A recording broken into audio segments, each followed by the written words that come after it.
Hi, thank you for tuning in to the Finding Harmony podcast with me, your host, Harmony Slater.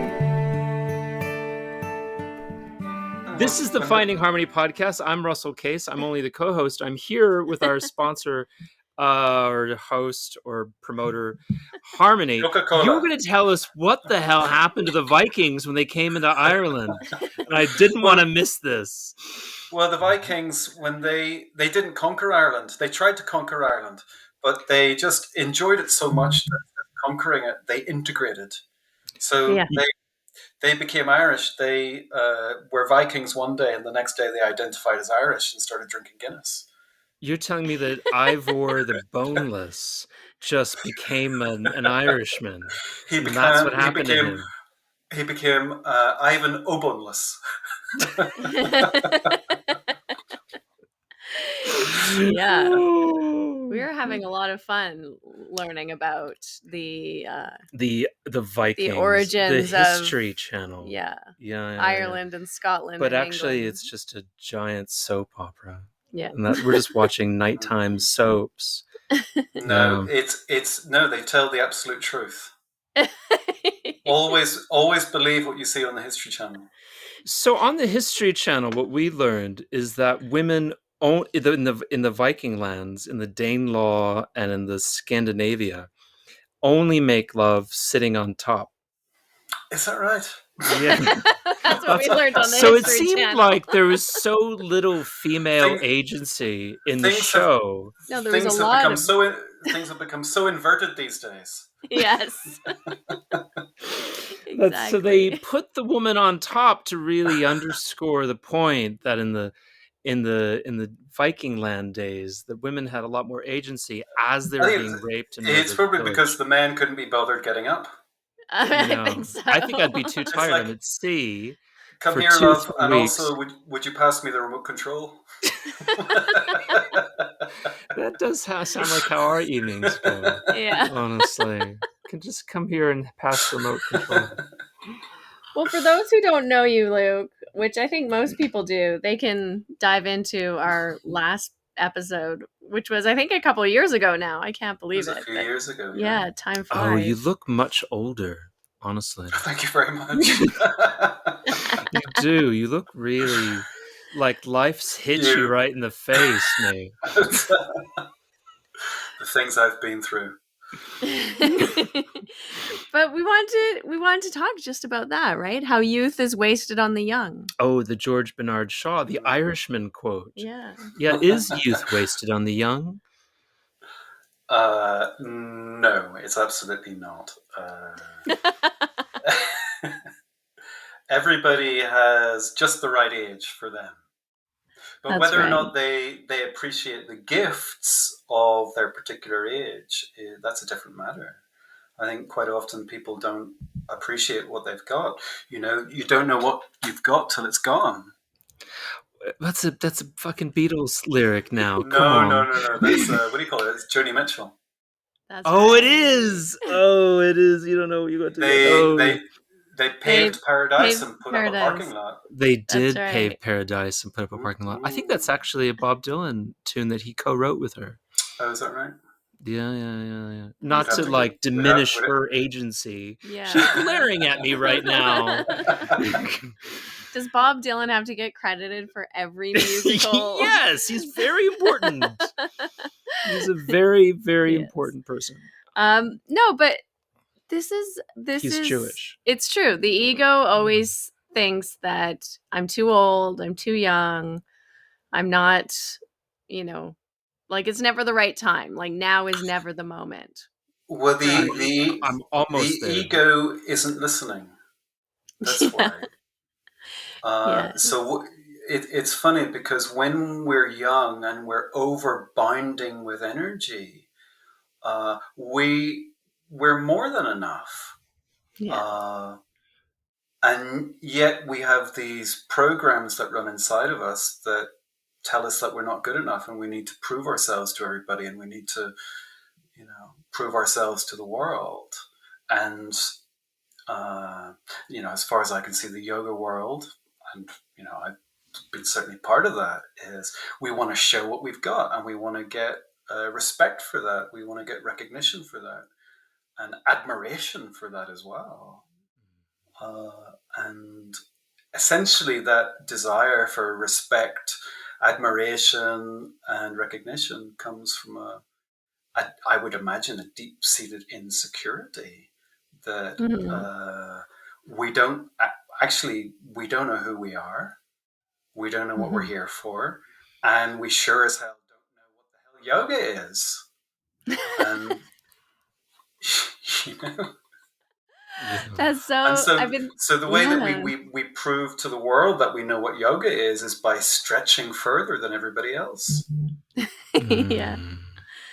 it's true. I've been or learning all the sutras that we can, or learning all of the whatever. yeah, Like mantras, yeah, Sanskrit chanting. we're driven to prove ourselves because underneath that, mm, yeah, there's an insecurity. Yeah. I Yeah. think this. I mean, I don't imagine it's that way for everybody, but I think a lot of people suffer from this in youth. And Mm. then, of course, you're competing against other people. Yeah. You know, I wonder also if there's an element there of joining a group and an orthodoxy, and you don't know what anything is, but someone tells you that uh, um, you know uh, something is something. It's like, and so it's a box and it's a category, it's a name, and it has a boundless meaning that's ineffable, indescribable, and the word limits its meaning. But you've got a little flag that you can hold now. It's like, oh, I understand mm-hmm, everything, and mm-hmm, so I can go forward and I can be proud that I understand everything, and now I've mm-hmm. got it. So there's I'm not. that's a kind of I'm not. overconfidence even. I'm not sure that people, when they're holding that flag, really believe that they understand, because I think the need to hold a flag comes from that basic insecurity that is, I don't know what this is. And because I don't know what this is, I need a badge, I need a flag, I need a position so that I can, uh, you know, navigate this ineffable sea. And so that's where our clubs are formed. That's Hmm. Hmm. where, and that's where violence begins. Whenever you have a position, It's because true. you're part of this group and you're not part of that group. Yeah. Yeah. You're part of somebody who shares a collection of beliefs. You become part of a club, and then people who don't share those sets of beliefs are then outsiders. Hmm. And I've witnessed this in the yoga world, is that when somebody doesn't share the same collective sets of beliefs, they become pariahs. They become cast-offs. They become the people that people ridicule Hmm. and talk about. Yeah. Yeah. God, I was just thinking Hmm. that this morning. I was imagining, in my wild overestimation of how much people think about me, I was imagining people at a yoga workshop in India talking about, oh yeah, Russell's way off. He's way out there. He's so far gone, and he's got a silly little show. I was imagining being ridiculed in just that way for I think here we're kind of interested in diverse opinions and thoughts, and not adhering to an orthodoxy as such. Well, I think what it points to though is really interesting. I mean, the whole idea of yoga, the whole practice, the whole approach, the whole viewpoint, in a sense, is to dissolve these boundaries, as you say, Mm-hmm, right? To mm-hmm, experience that ineffable experience of oneness or unity, to transcend the mind, to transcend the borders and the barriers, that we put up between like me, my, I, you, yours, and them, right? And creating these little sort of safe structures. Because at the deep heart of it, right, we're craving belonging, we're craving appreciation, we're craving like worthiness or self-worth, and we have these very deep fears that we're not worthy, that we're not lovable, that we're not good enough, that we're not that we're not going to belong, that we don't belong. Yeah. And the yoga is supposed to help us or be a vehicle to move us into this other state of integration where we Yes. are It's identifying our worthiness and I would belonging. say maybe it's I think you've got it right. It's supposed to be, but I Yeah. imagine that any movement that you make towards the goal of connection is actually taking you further away from the connection, because the whole desire to be connected is that underlying state of unfulfillment. And any action that comes from that underlying state of unfulfillment is only going to reinforce it. And so you might get something that will make you feel better for a time. Uh, but as long as you're using it as something to make you feel better, it's like a drug. Yeah. So whether that's connecting with your community of people, or whether that's practice, essentially what you have to come back to is the experience of that underlying lack of self-worth, and Mm-hmm. really embrace that and be with it, and to open into that, to find out what's underneath, because this seems to be the root uh, cause of our search.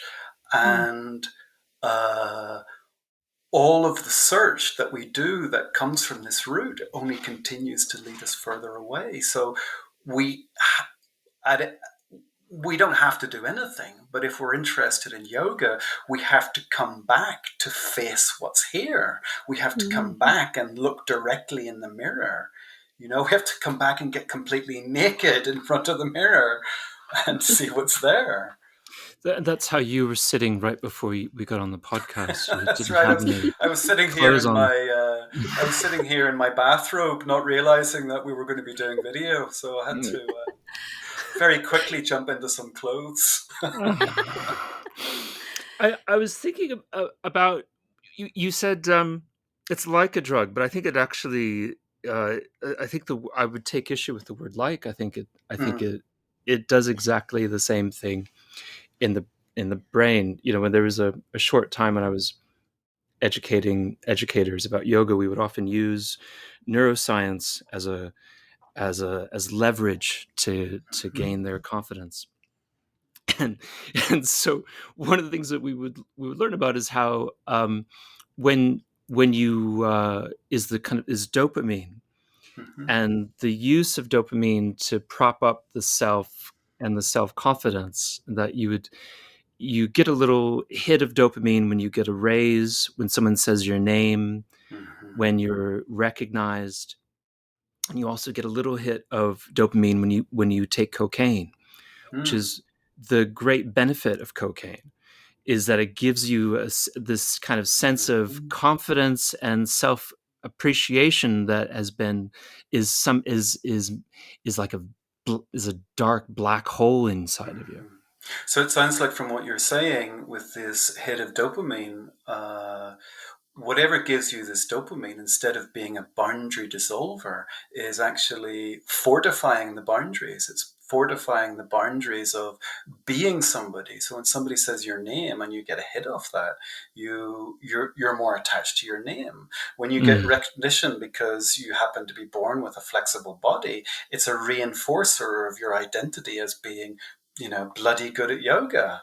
Mm-hmm. uh, and you mentioned drugs, because that's an interesting thing. It seems to be that there's certain drugs like cocaine which give this dopamine, which are reinforcers of this sense of identity. And then there seems to be other drugs as well, which dissolve those boundaries of self.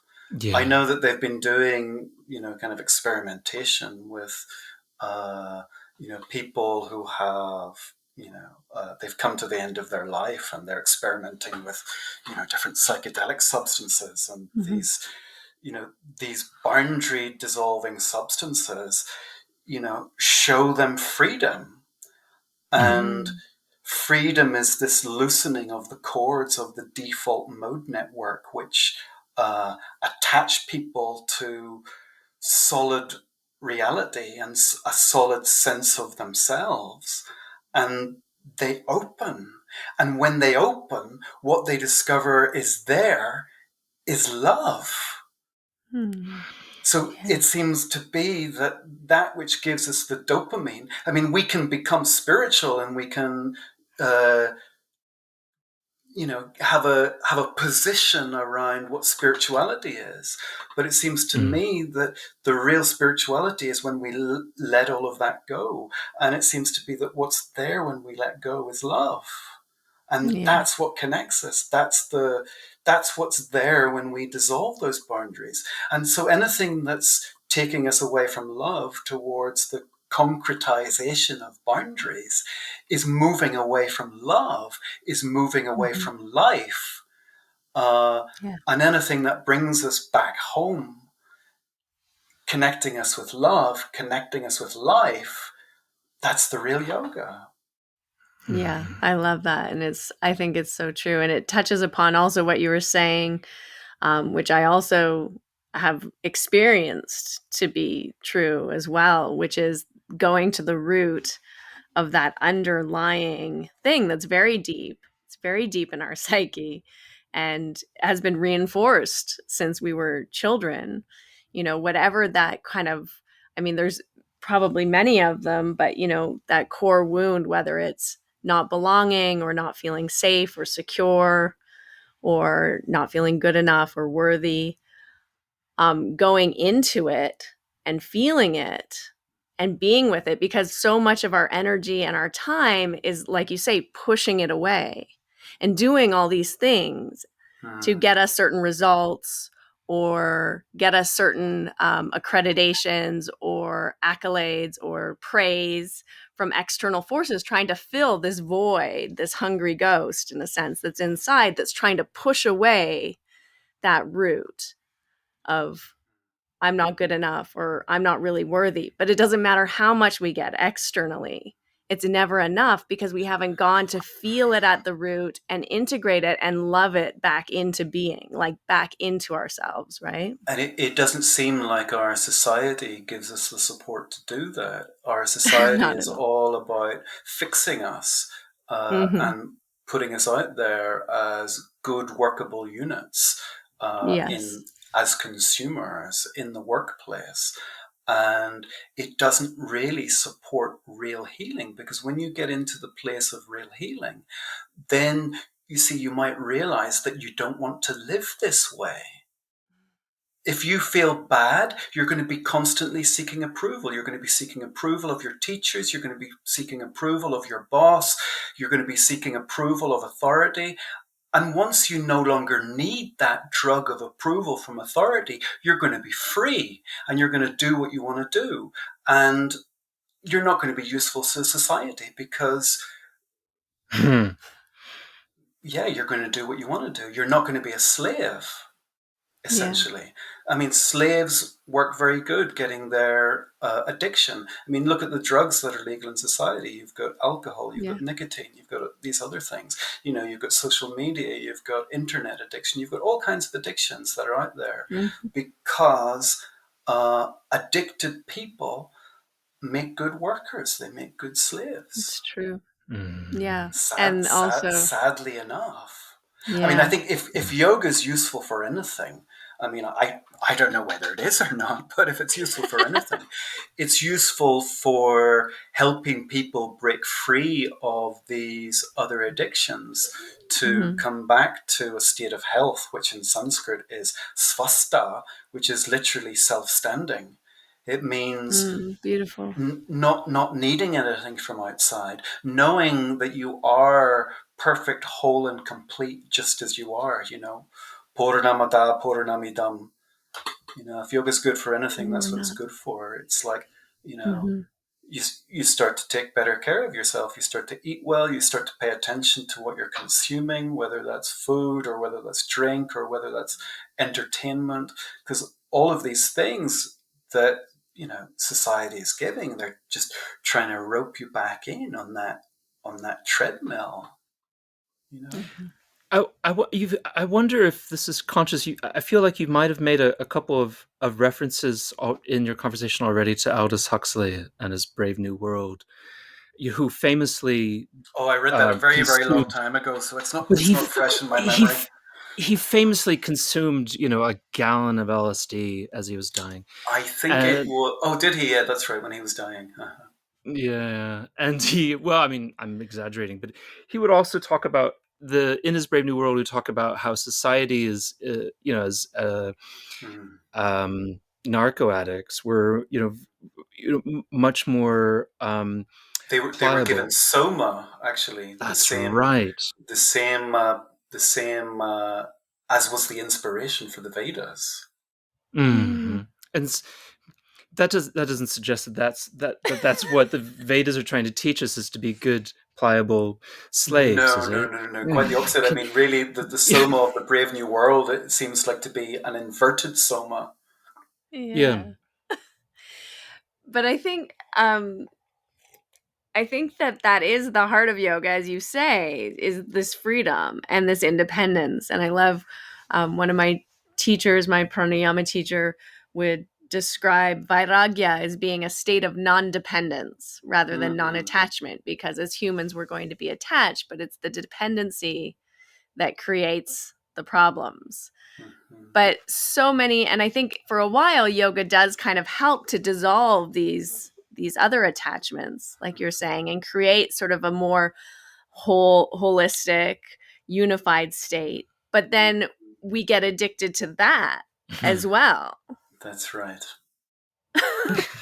I agree. I mean, we take our patterns of unconsciousness and we bring Yes. our patterns of unconsciousness to whatever it is that we do. So, say that we're addicted to the heroin of society, we become addicted to the methadone of yoga. Yeah. That Yeah. see, Exactly. you know, so we Yeah, get because we're addicted to the always same approval. Mhm. Totally. I mean, I know for sure. I know I wanted it so badly. I Yeah. was so Mm. badly wanting, respect, approval, and appreciation. Yeah. Maybe I didn't get it somewhere else, so I thought, okay, here I can get it in yoga, and Yeah. Yeah. look what I can do with my body. Yeah. And come on, somebody, will you notice, please? That's interesting. Yeah. I was going to ask that question. I didn't know if I was being too narcissistic about it. I was like wondering, what Luke noticed about me. And then I was like, actually, to invert the question, what I noticed about you was this wonderful lightness that was so lovely to be with and to observe in the yoga room. Because you see a person's personality when they're practicing, but it was also extraordinary jealousy of your gift. And so then that jealousy is my own insecurity that then turns into a motivated work to push harder. Like, how can I Hmm. be better than Luke? I've got to fucking wake up earlier now to figure it out. Yeah, but it is interesting because we're, like you say, we're always projecting these unconscious Mhm. parts of ourselves that haven't been healed, that haven't been accepted, that haven't been integrated, all these wounds of like, right, not feeling good enough, Yeah. like I'm not as good as this person or that person, and then we start to project that into our yoga practice. Or I'll finally feel good about myself when I can do that handstand or that Uh-huh, scorpion, and uh-huh. right. And Grab so And my like, then knees. again, for a projecting moment, this state of, yeah. for a moment you will. Yeah. For a moment you'll feel wonderful, and then that underlying malaise will creep back in, and Yeah. then it will be fixated upon another goal. Yeah. That when you reach that one, you'll feel good enough. I mean, how crazy is it? Congratulations, you get your legs behind your head. Thank you very much for your contribution to humanity. Yeah, right? You know? Yeah, and this was something that I wanted to talk to you about a little bit, because it's something well done. that You grabbed your knees and back yeah. bends. You know, there's a spot for you waiting in the circus. Yeah. And in heaven. Wouldn't that be terrible? Right? That would be the worst thing. If I died and I got up to heaven and everybody's there grabbing their knees and back bends. Yeah. You know what I mean? And the ones closest to gods were like, I did that to avoid this. I'm doing this practice to avoid doing this in heaven. Yeah. Yeah. but it is like, I mean, that's always my thing is what's the motivation, right? And this is kind of back to what we were talking about at the beginning, when you take away that, when you really realize, like when you truly have the like deep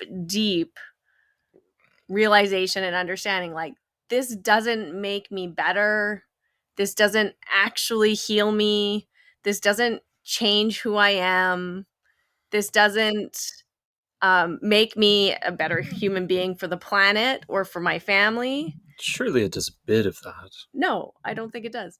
What's the it that we're referring to? I'm yoga, with Harmony in this one. The practice doesn't do any good. And I think this is no, I don't think it does, actually. I think it's calmed me down a bit. This is the misnomer. I mean, this is the thing that you can't say. This, because what you're playing with when you say these things is you're playing with people's cherished beliefs. Totally. And I'm always interested in yoga being about beyond belief. So as soon as you're thinking that, okay, if I do this, I'm going to be a better person, there you have a belief. There you have a goal to get to. There's a there. There you think you know, slowly, step by step, you're going to walk to. And the truth is that there is no there. Yeah, there's no there. You're never getting there. There's no there. All right, but we're having a really nice conversation, and a big part of that conversation is predicated on the three of us having done some yoga practice and having fucking learned something from it. You see, I would like to consider what I'm learning from yoga as being unlearning rather than learning. Yeah. I mean, I do a hell of a lot of learning, but my learning is good for nothing. You know, I can learn. I mean, I spend a lot of time like learning this Veda and that Veda and this Sanskrit and that Sanskrit. But ultimately, my knowledge is good for nothing. It's just knowledge. And it has nothing to do with how much I love. You know, I would say that's the real thing of importance. And that, unfortunately, after nearly 25 years of doing Ashtanga yoga practice, that's where I'm a beginner. You know, I'm advanced in yoga asana. I'm advanced, you know, in certain areas of scholarship. You know, I'm a master in this, I'm a master in that. But in love, in life, I'm a beginner. I'm learning. I've got my, you know, my stabilizing wheels on my bicycle.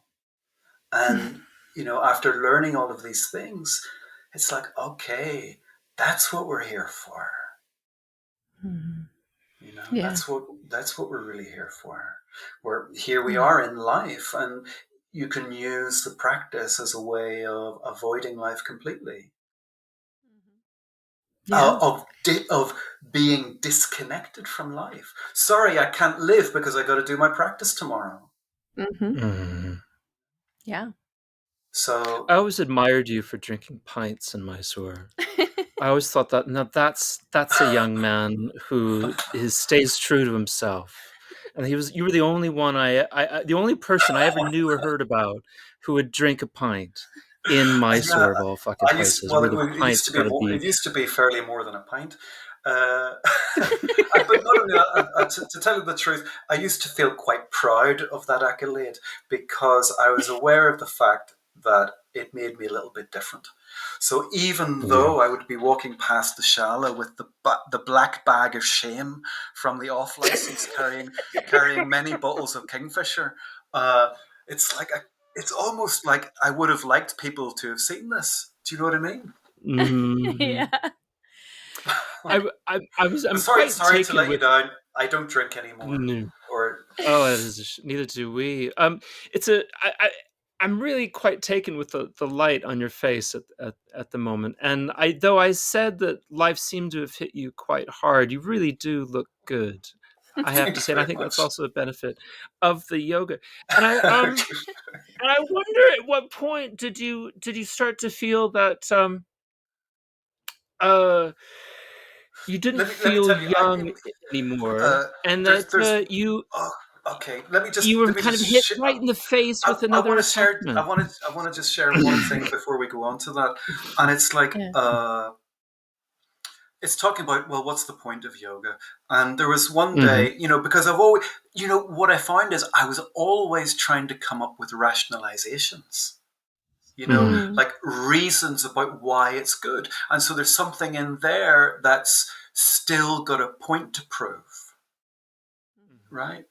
Uh, and then I found a good one day, which was in one of the Upanishads. It's in the Kena Upanishads, and Kena Upanishad, and it talks about different practices like tapas and Veda knowledge and these other things, and it uses a word to say that they're a pratishta, and this word pratishta means it's a base, it's a foundation. Uh, Mm. it's not the thing in itself, you know. It's a foundation for the thing in itself. If I would say the thing in itself is exploration of who I am and what is life and what Mm. is love, and the various practices, they form a foundation. But unfortunately, what happens is a lot of people take the foundation as being the thing in itself, when Mhm. it's like a piece of clothing. When it's finished with, when it's soiled and dirty, you take it off. Right? You don't Yeah. get attached Hmm. to it, and you put on a new item of clothing. Mhm. So And I can see that it has its use as being a foundation, but even this to me is a belief. Okay, Hmm. it's mm. a foundation. So I've given somebody a reason for believing why it's good to do yoga. And I want to take that away as well. And then what are you left with? Right? You're just left with, I enjoy it. Right? I like to be in my body. I like to feel how it is to move my body. I like the sensations. I even like kind of the anal adherence to certain kinds of structure. Mm. Hmm. But it Yeah. doesn't matter. I mean, I yeah, think that's how really great is it to important. have this gift of a tool to take care of the body, which is obviously a very precious thing. I mean, that's not to say a lot of people don't destroy their bodies through, their ambition in yoga. But I Mhm. think sensibly done, it's a really wonderful tool for preserving this corporeal existence uh, Mm. throughout time as it gets older and it starts to decay and fall apart, which maybe brings you back Yeah. to what you were saying. Yeah. Yeah, but I think that I'd love to just go into this a little bit more because there's something in this also of when you take away the belief, you're taking away the identification as well, which then takes away kind of this feeling of like, well, I'm better than all these other people who aren't doing it, or I'm Right. better than, I'm doing advanced series, so then I'm better than the people doing primary series, or Certainly. whatever Yeah. hierarchy our Oh, mind automatically starts to make. And we start to identify with, oh, I'm an Ashtanga yoga practitioner, better than my younger. Yeah. right? Yeah. For Better sure. than or different than, or in creating these divisions. But then, like you're saying, what happens when you when you really start to peel away those beliefs, those layers, those attachments, those identities, we we um begin we begin to move to the place where we can really meet. There's that yeah, famous Rumi line, yeah, which says, "Out beyond ideas of right and wrong doing, there is a field. I'll meet you there." And what yeah, I understand Oh, by this is out beyond ideas of identification. Here's how I'm yeah, separate from you. So yeah, when look at the problems that are created in the world because of yeah, belief. Belief is a yeah, poison. Belief is a yeah. disease. And when we strip away what we have to believe in, what we come back to is that vulnerable humanity, that tender, vulnerable, sometimes hurting, sometimes joyful. We have the whole spectrum of life living inside of us, Mhm. and that's where we truly meet each other. And definitely, we Yeah, don't meet each other through being whatever series we're on. yeah, That's just no, ludicrous. It's beyond yeah. ludicrous. I was thinking too, it's, I love that too. You're always a little bit of a rebel. I think that mm, feeling of, or that sort of pride in like being outside of the orthodox, like you don't drink, you the don't walking do these past Well, with the things, stick right? fissure. Yeah. the It's a orthodox is an absurdity. I mean, Yes, it's exactly who like who would feel any kind of pride in being aligned with some kind of orthodox that is an external institution set up by other people? Who would feel any kind of pride in being that kind of sheep? I yeah. mean, Mhm. it it is an absurdity.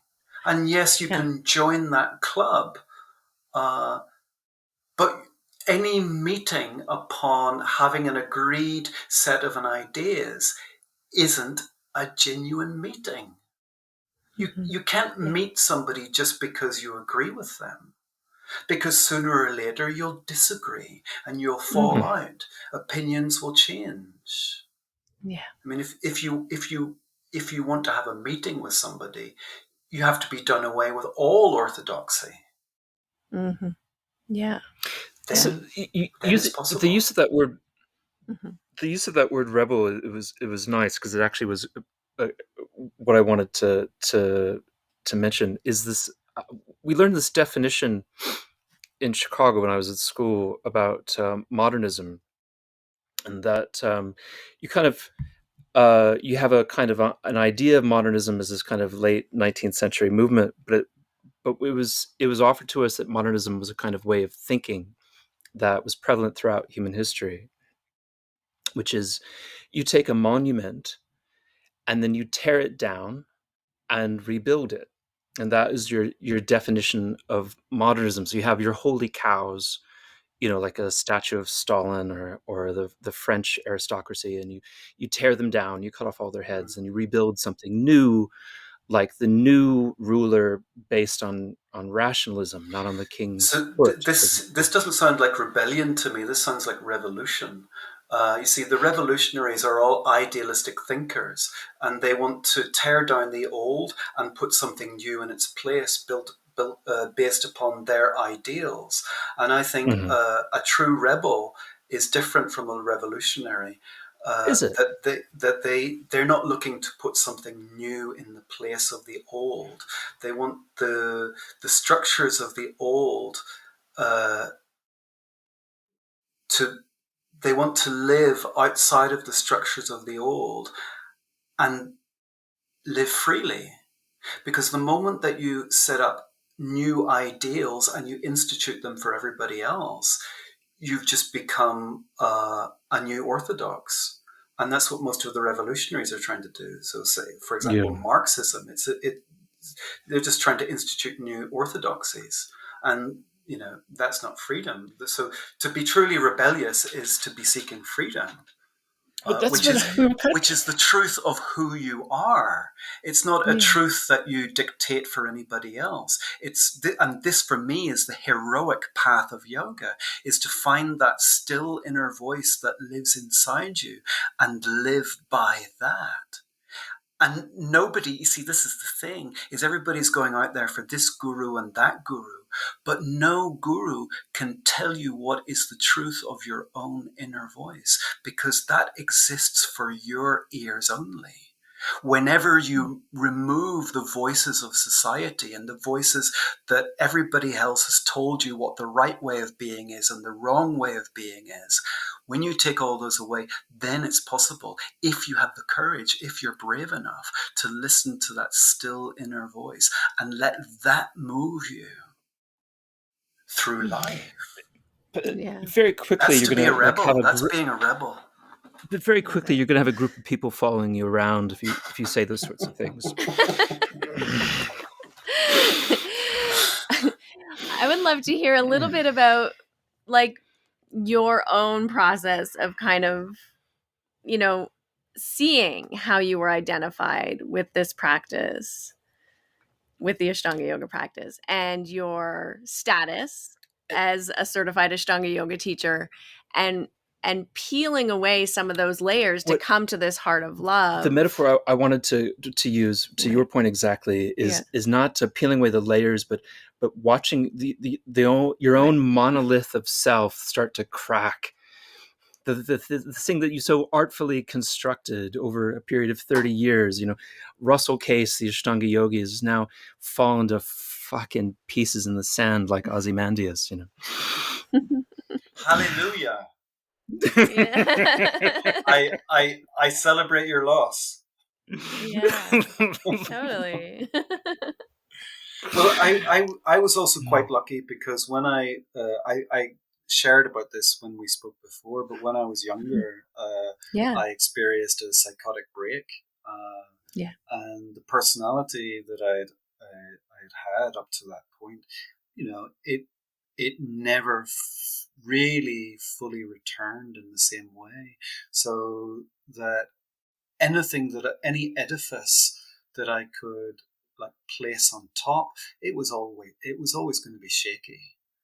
Mm-hmm.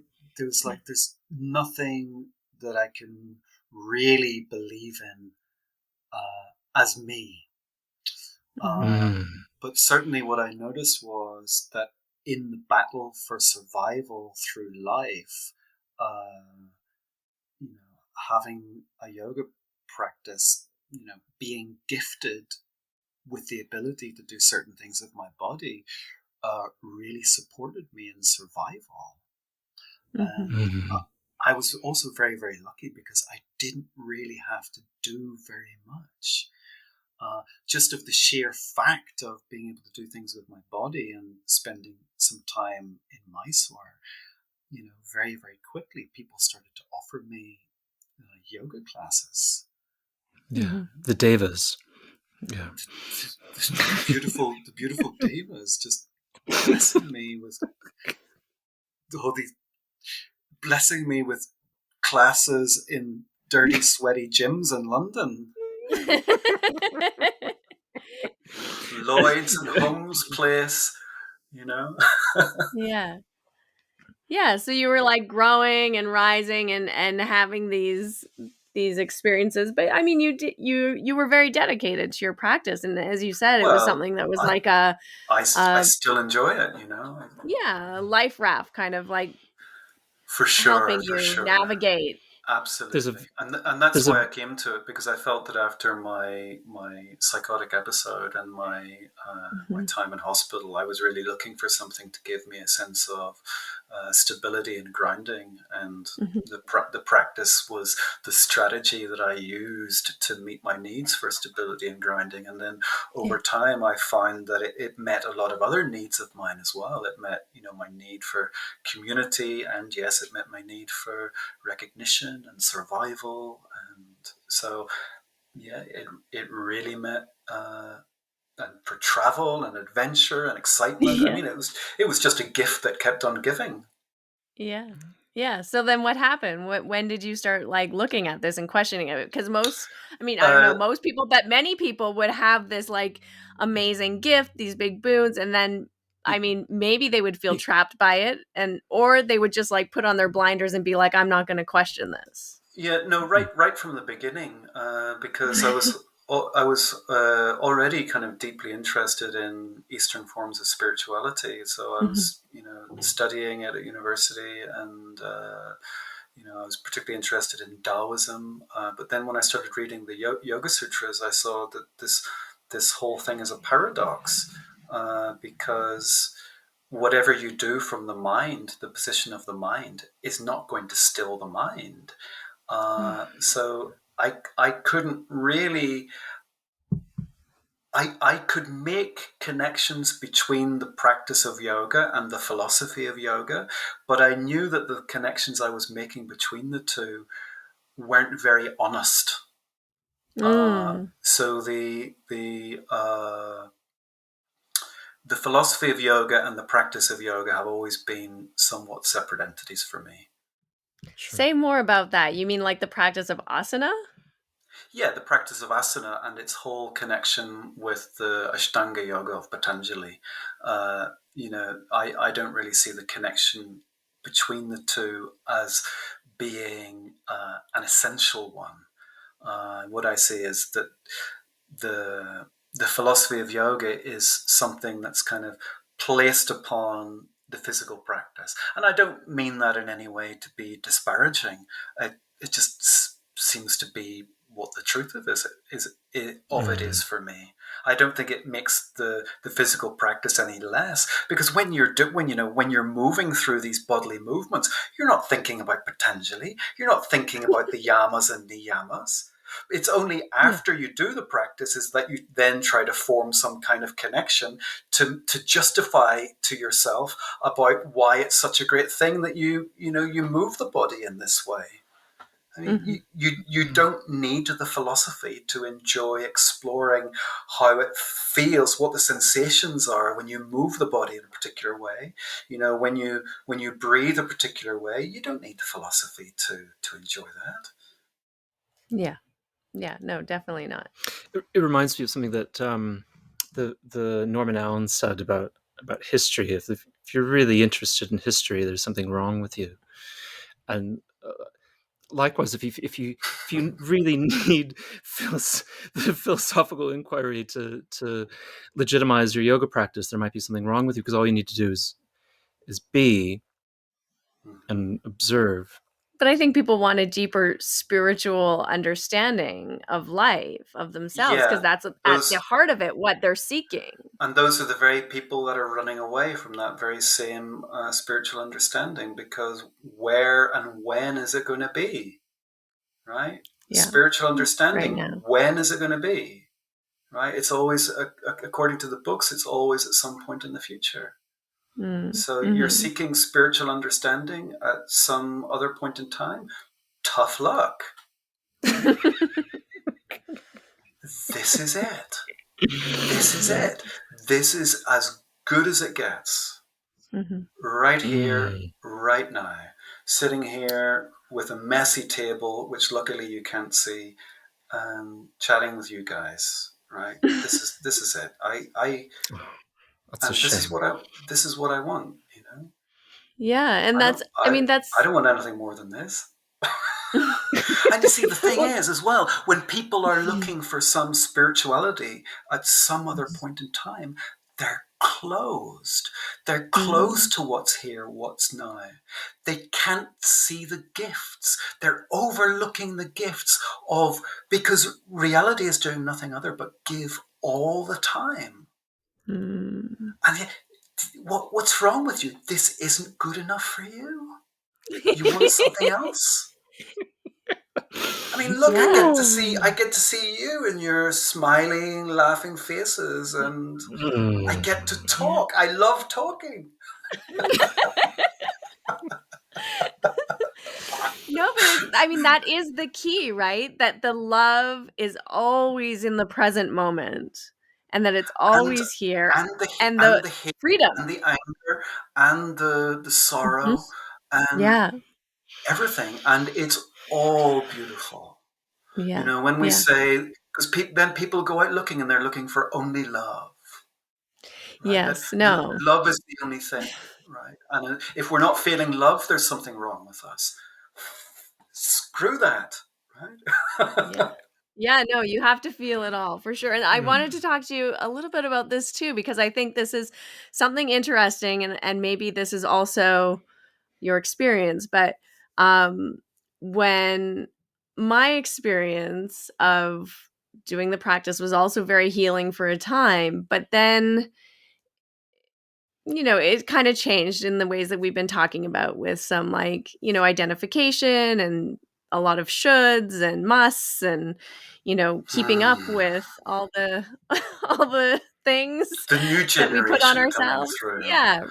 Yeah, and feeling like you have to keep going, keep striving, keep advancing, keep, right? Like, you're kind of again back on that treadmill of achievement and success, and trying to find your own self-validation or self-worth through that, This but is also not wanting to violence. feel. Yeah, exactly, not wanting to feel all of these other patterns that are actually pushing you through that, right? Mhm. They're pushing you to find that validation and that success, and it's always from something outside of yourself, rather than going in and feeling failure Mhm. and feeling What a sadness and feeling relief it unsuccessful. is the day. Uh, yeah, I met Chuck Miller recently, Yeah, and Oh. I love Chuck. he described one of his best practices ever, which was he would, going through all these advanced series, blah blah blah, and then one day he was, like when a horse pulls up to a fence that it can't jump, and it pulls Yeah. back. It's like he met himself on the mat one day, and he's like, I can't do this anymore. Yeah. And he said that day he just lay down on the mat and took shavasana, and he said it was the best practice ever. He'd never felt better. Mm. Because what a relief to learn that you don't have to torture yourself. You don't Yeah, need to commit this violence on yourself. You don't need to should all over yourself. exactly. Mm. Exactly. You actually don't need to. For what? What would you need to for? Yeah. Oh, the new When generation there's is nothing to coming. get. The new generation's coming after us. Yeah, but there's nothing to get. And There's nothing to Eddie achieve. Eddie Eddie Stern said this to me once. He's like, "Well, we're teaching yoga to kids because this new generation's coming. We have to give them something because they're coming after us." And I said, "They're coming after us." He said, "No, you're saying it wrong. You're saying it's not after Uh, us. They're coming after us." And I was like, uh, I'm And I I'm think what we terrified. really like when we, so, India has these different stages of life. Mhm. And I think once you've got over the second stage of life, which is about, so the first stage of life is about learning about the world. The second stage of Mhm. life is like being in the world. And then the Mhm. third stage of life, which I've, kind of, I'm creeping my way into, I think it's about sharing. It's about Mhm. sharing back into the world. And I think one of the things that people, who maybe are in a different generation of yoga practice, what they have to share with the world and what they have to share with those people who are coming after us is, is, is one of the things that's really important for us to share is our wisdom about, look, it's not about this. It's Mhm. not about the dogma. Let's leave the dogma behind. You don't Mhm. need to practice. You don't need to do this. If you enjoy that, wonderful. Go for it. But know that we're spinning on this planet in in a universe that has more stars in the sky than grains of sand on every beach, on every desert, 10 times more in the known universe. So essentially, it doesn't matter. Get a grip Yeah. of yourself. Mm. And I Yeah. think that's what we have to share, is Yeah. we've been through that and we've done that, and that's what we have to share, is the ability to hold the space for people in their investigation about who they are. That's really what it's about. It's, Yeah. if yoga is about anything, it's about the exploration of who am I, and what is life, what is this world all about. uh, Yeah. We and it's certainly get not a about doing a grip. handstand. Get a No. grip, but I think also like release the hold. Get I'm a grip struggling to and follow. release the hold at the same Release time. release your. There's that the paradox again. It's a paradox, In all that. truth, there's the paradox. That's a paradox. Get a grip. But release it. Release the grip. I mean, lose your mind and come to your senses. Oh, yes. lose your mind. I'm lost, but I was found. Yeah. I was blind and now I can see. Yeah, but not really. No, Not really. I do think there is a process, right? Like, you do have to kind of like go through all these lessons. Do you? And yeah, I do. I think it's part of like evolving as a human. I don't know. Not many people are just like born Buddha. I mean, there's maybe a few, right? Well, that's the Buddha. But even Buddha went through a process, right? Like when we look at our lives, I mean, in order to you see, but that's destiny. growing. That's destiny. That's free will and agency. Did he actually have a choice of becoming the Buddha and going through the process? This is what Robert Sapolsky is talking about, the neuroscientist, is whether or not we actually have free will or not in our agency. And I don't think the Buddha did. Well, we could get into that. I'd be very happy to get into that as well. Yeah. I would agree with you. No free will. Genes and conditioning. Not AKA whatsoever. Ramesh Balsekar. And it doesn't matter anyway. Yeah, I mean, who is it that would have free will? I mean, that's the most important question. Who would have free will in the first place? And you see, if you are a fiction, then the question of free will and determination doesn't matter. So that's the big question of yoga, is who are you? Yeah, the constructed self that you fucking propped up for your neighbors. What I also appreciate is, I think I'm pretty open and honest about these things of like, these conversations around yoga and what does it really mean and why are we doing it in the first place, and trying to get to the heart of it being something that is actually about your life rather than about, Ekam inhale, Dway exhale, and put your leg behind your head and do a back bend. And it's not about the physical thing. It's really about who you are in your life and how you are relating to yourself, your small self, your ego self, or your higher self, and to others, right? Like, it's really about that deeper learning. But I feel like maybe, and I because I follow you and because we're friends, I think you also are quite open about this, and there's some others as well, but I don't feel like we really had a lot of teachers coming up that were really sharing this. It really felt like when I was learning the practice, most of the senior teachers were really just like teaching by the book in a way. Do your practice. There's a few that I really got these glimpses of, like, understanding from, Chuck being one of them. Richard. Richard and Mary being, another. But in the Ashtanga yoga world, there wasn't that many who were really like, you know what, you actually don't need to do this. Nobody fucking said that to me. No one said that. Well, there is that other element to it as well, that it's a business. And, right. Yoga teachers want yoga students. And so one of the unfortunate things with business is that it treats people as a means to an end. And we're willing to sell things to people. And so in order to sell things to people, we need to actually make them feel that they're not good enough. We need to make them feel that they need to do something in order to be whole, perfect, and complete. Mm-hmm. And, that's what I'm not saying that that's necessarily what, people are conniving around, mm-hmm. How are we going to sell this to people? But it's like one of these unconscious things.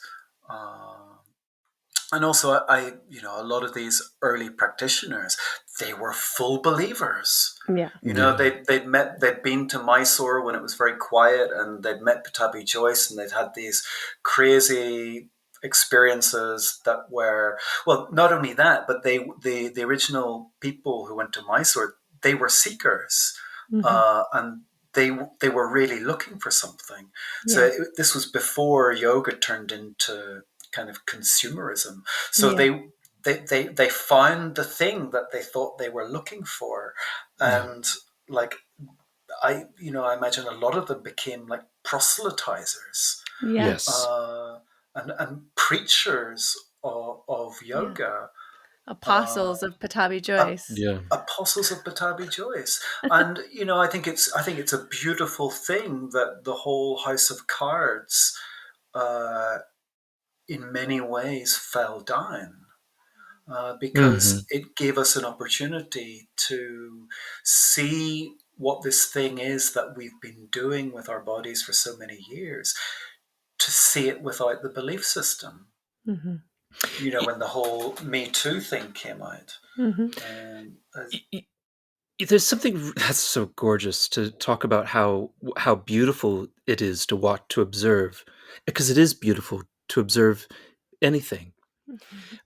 But I'm also kind of struck, speaking to you this lovely Irishman, and we speak to Scott Johnson, a Mercian from the Midlands, and we speak to Scots, we speak to all of these tribes of Great Britain and Viking and Northern Germanic tribes who have We gotta get more Scottish people who've on. gone out into the uh, world and Celtic Russell, Yeah, Celtic. the Celtic Celtic. Holocaust. We've Yes. gone out into the world and What? and and um and sought out new lands and conquered and destroyed them.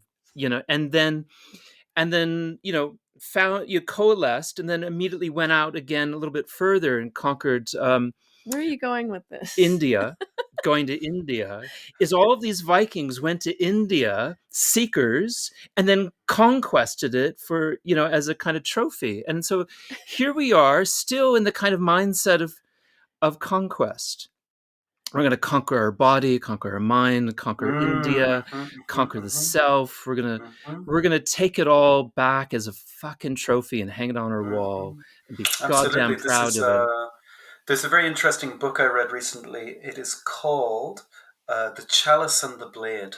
And Mm, it's an examination of how, about 6,000 years ago, there was a dramatic shift in culture from a culture that was based upon partnership, to a dominator culture, a mm, culture that was at war with nature and at war with uh, other Oh, people. It was yeah. based upon, enslaving people and dominating people rather than working in harmony with them. Uh, and our institutions and our society is still based upon this dominator culture. That's what we grow up in. I mean, we live in societies that worship violence. You mm. look at our sports and entertainment; they're all fundamentally violent, Yeah. and we also learn to think in a violent way. Mm-hmm. Almost every thought that we have is a judgment about reality, Mm-hmm. because we think we can dominate reality through knowing it. So every time you say, this is like this is like that, that is a hangover of our attempt to dominate reality, to dominate nature. And we do it to ourselves and we do it to other people. And, you know, the yoga comes from the same dominator culture, passed down father to son in the Brahmanical hierarchies. It's true. I So, I think mean, my imagination is that the real yoga is the undoing of these endemic ways of thinking that we're not even aware of, because they're so deep seated. We've grown up in the atmosphere of violence, and even when we think we're being peaceful, it's still a continuation of violent modes of thinking. mm, I mean, it's like you start in this work. It's just the layers peel off. The deeper it goes, never endingly. Yeah. And it's so interesting, like that. I love this attention to domination and violence and our tendencies as individuals, as humans, to want to dominate, which is an act of violence, and that the ahimsa, the nonviolence, the non-harming, is the foundation of the yoga practice, the foundation of the Buddhist practice, the foundation really of any meditation practice, because that is actually examining your thoughts, as you're saying, right? And questioning every belief and every judgment and every thought, and seeing how actually maybe 100% of them aren't true. Which is frightful, right? Mm-hmm. You're like, every thought I have isn't true? You're That's living, amazing. You're living inside of a crazy person who lies to you. It's frightful if you want to hold on to yourself as a separate ego individual identity. It's frightful if you want to hold on to your position. It's frightful if you want to be right. Mm-hmm. And most people would rather be right than have the truth. Mm-hmm. Yeah. Or rather be right than be happy.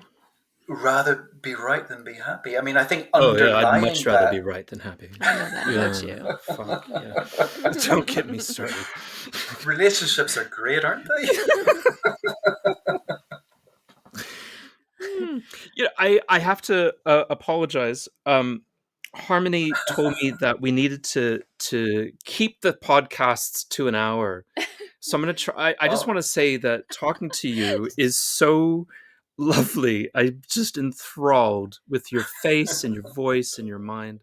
It reminds me of this Irish musician, John Carroll, once told me to look very deeply at A Love Supreme by John Coltrane, because the chordal changes are so.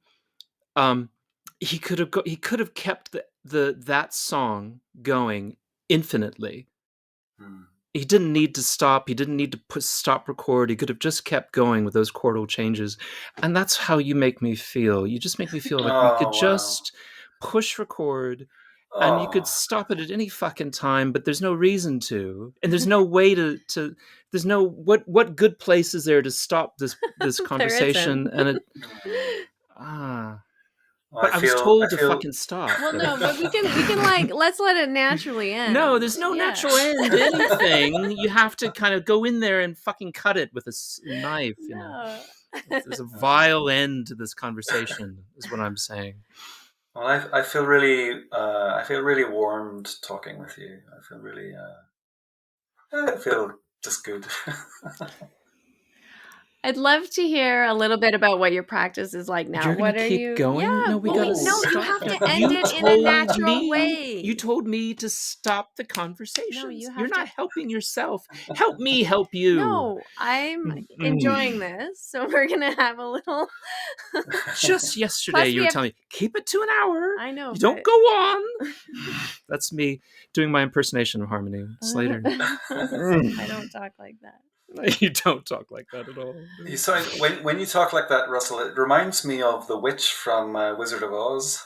Yeah. Oh, right. Get you, my pretty, and your little dog too. Toto. One of the best albums by Miles Davis. Under appreciated Toto. Is that the name of the album? That's the name of the album. Underappreciated Toto. Underappreciated by Toto is the album. Okay, I'm going to ask my question. You want to ask one more question? You want to kind of finish this up, tie bow on it? Yeah. Maybe tie bow on it. Maybe finish. Maybe not. You're so coy. But yeah, I'd love to hear what's your practice like? What are you focusing on? What do you feel is giving you the most juice these days? It's rare in this last year that I would do like a full sequence. I like to do like half sequences. So I like to maintain the ability to do all of the asanas that I've learned. Mhm. And I find that the best way to maintain my ability for that is not by bashing my head against the wall, like doing full sequences that feel like torture for me. So I take more of it's definitely it's a less militant approach, Mhm. I would say, to practice. More caring, more nourishing. Mhm. Uh, you know, yeah, I like to play with all kinds of different poses. But, Yeah.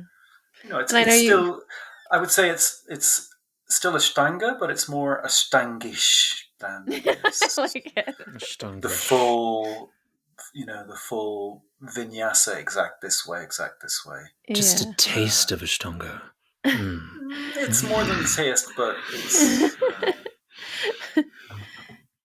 It's it's not just to militant. I keep. understand. Yeah, it's not militant, but I keep my hand in. Yeah. And I know you Yeah, also have a I very enjoy what deep I'm doing. chanting practice as well. And do you do other things outside of just asana? I'm a total geek when it comes to these things. I'm really into chanting. I do a lot of chanting and also learning the Sanskrit language Yeah. and A learning to speak geek, Sanskrit. Yeah. a Total geek. geek, a geek comes from the circus, where the person who eats the head off of small animals. That's Is sort that of right? it is. It's sort of a nice metaphor for how you kind of appreciate your own practice as a kind of eating the head off of it. That's eating the head off of Sanskrit, eating the head off of chanting, chewing it, chewing the head Chewing of it, it. swallowing it, Yeah, digesting it, yeah, excreting it. yeah. Little animal skulls Uh, in your stool. downward, downwards and Mm. upwards. Yes. Yeah, Letting it go. yeah. Good. Good. Yeah. Beautiful. And are you teaching regularly now in Portugal? Uh, uh, Pretty much, I tend to be just here in the summer, giving Okay. what I call my summer school, Yeah. and the rest of the time I am traveling, giving classes. What would Beautiful. be the best way for Harmony and I to come and see you? Like, where would you receive Probably us? by plane would be a good way. By Yeah. plane. All right. Yeah. So if our sea voyage. That would take a while. I would recommend plane. Maybe I'll see you in May. You're gonna go see him by yourself. I'm going to be in Lisbon in May. Oh, you're going to That's be in Lisbon. that's quite Yeah. threatening. I leave in a couple of days. I'm not going to be back until July. So, Wow. Oh, that is Are you quite on the road for that long? like a so yeah, Viking. on the road. So I'll be in Viking. India for 3 months, and then when I come back, I'll be on the circuit. Amazing. What are you doing in India? I'm going to be giving some classes in Purple Valley there, and Oh yeah. then Nice. I'll maybe spend some time. I like to go to Tiruvannamalai. Yeah, It's one of my beautiful. favorite Oh places. right. I really love it there. Do you remember when India was kind of off limits? Like the white people weren't allowed to teach in India. It was considered off. That we were kind of stepping a little bit too close to home.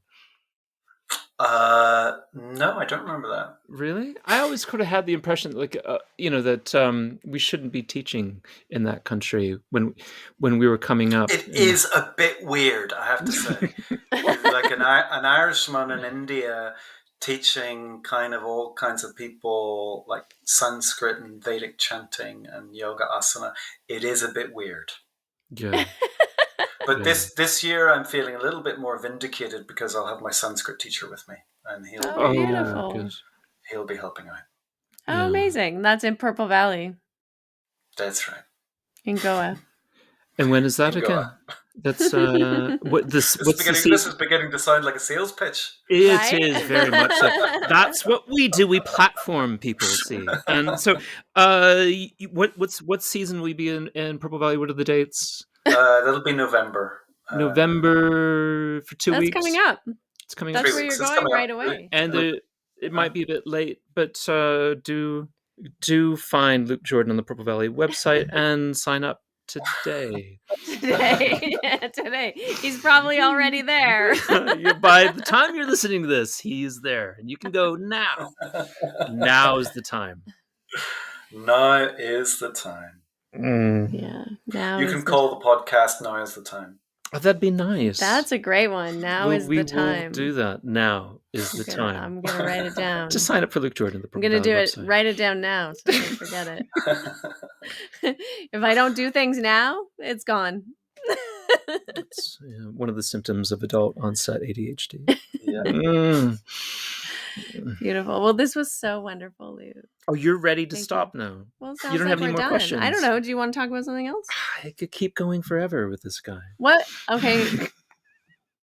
If you had one message to tell anyone who's listening, which is mainly Ashtanga yoga practitioners or yoga practitioners, what would you say? Now, stop.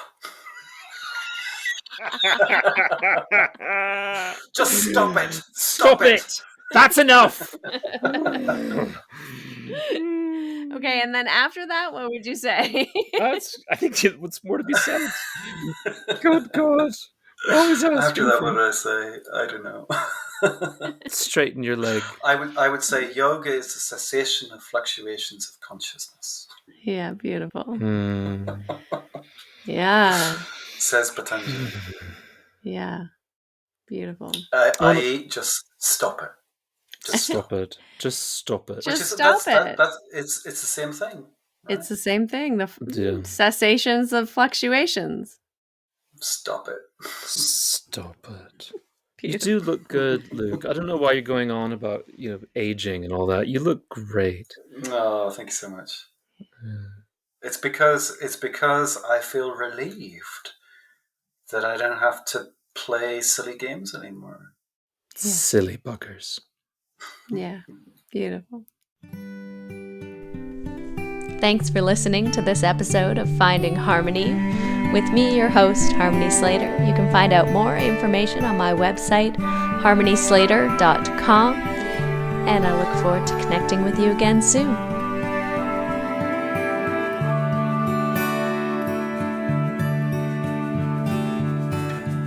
Standing in eternity's shadow, watching the breaking waves. There's a hard wind and the soil